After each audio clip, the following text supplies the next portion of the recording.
Hi, Mick Muller here, and today I'm talking with you about the phenomenon of cognitive bias. Okay, so sounds like a big word.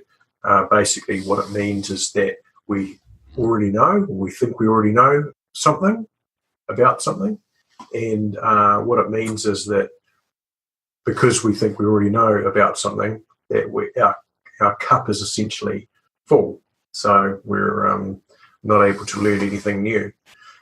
And this plays out all the time, all over the place. It's a leadership conundrum problem if you're the business owner, and it is rife within teams. Okay, so I want to talk a little bit more about it because it's very important to understand.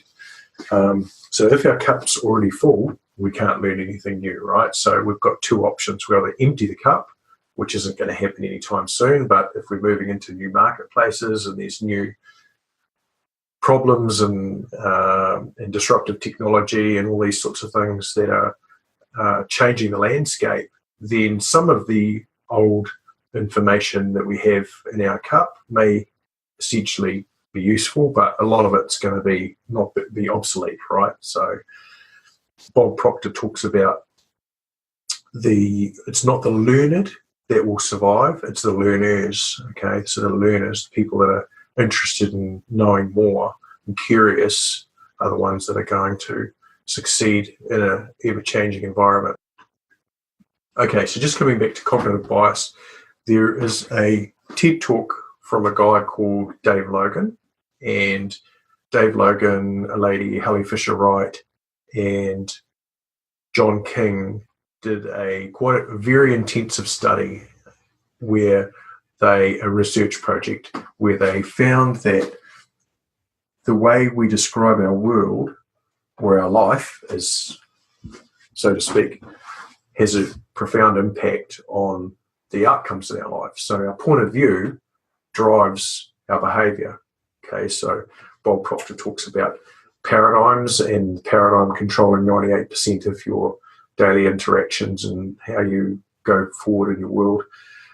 And that's exactly the same thing that Dave Logan in Tribal Leadership discovered. Okay, and so I'll just walk you through it quickly. The speech patterns that are ground into people's thinking are: life sucks, my life sucks, I'm great and you're not, we're great, and life's great. Okay, so these are the 5 different stages or ways that people depicted their world or their environment, the life that they have. Okay, so what the study found was that 2% of people believe that life sucks, and that's all there is. Life just sucks, and these people could be in prison, for argument's sake.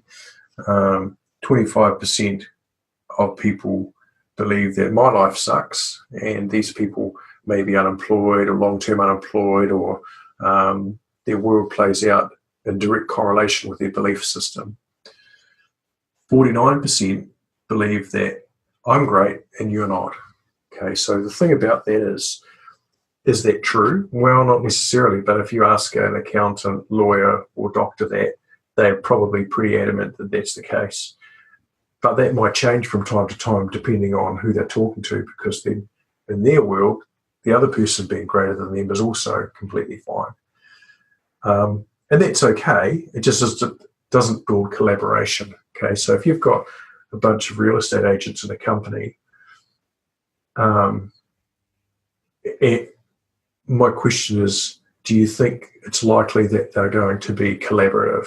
No, they're probably going to be a bunch of lone warriors out for themselves, right? And that's the case in an organisation where I'm great, you're not, is the underlying premise. Okay, so where all the magic happens is in we're great and life's great. Okay, so 22% of the population believe that we're great, and that's a collaborative way of thinking, and 2% of the world think that life's great, and this is the top of the pyramid, top of the food chain.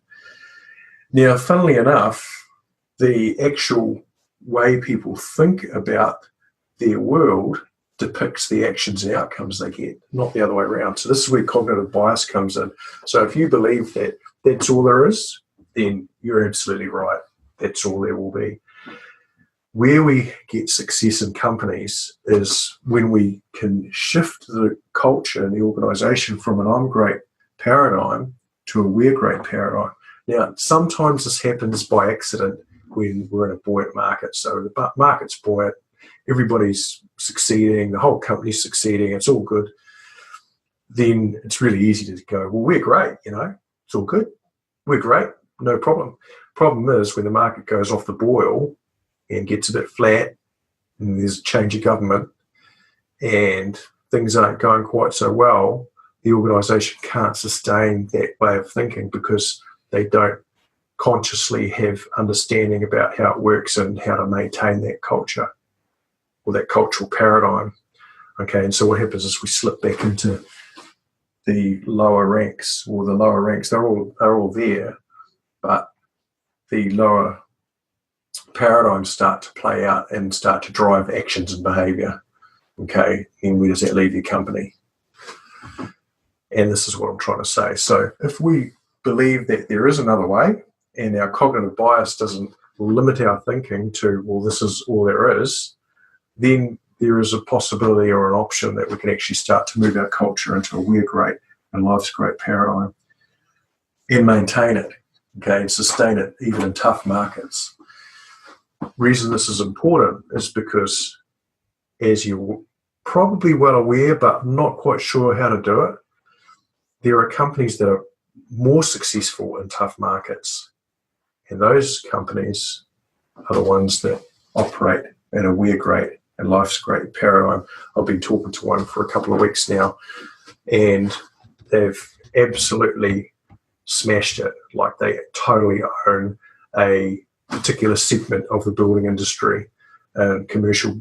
I won't go into it, but their success has been outstanding, and they've just left the competition. But nobody can compete with them. They absolutely dominate and own their market. And so their culture, when I went in there, their culture exhibits exactly this paradigm. And all there is to do is to maintain it. Even if the owner leaves the business, it doesn't matter. We'll still be able to be maintained.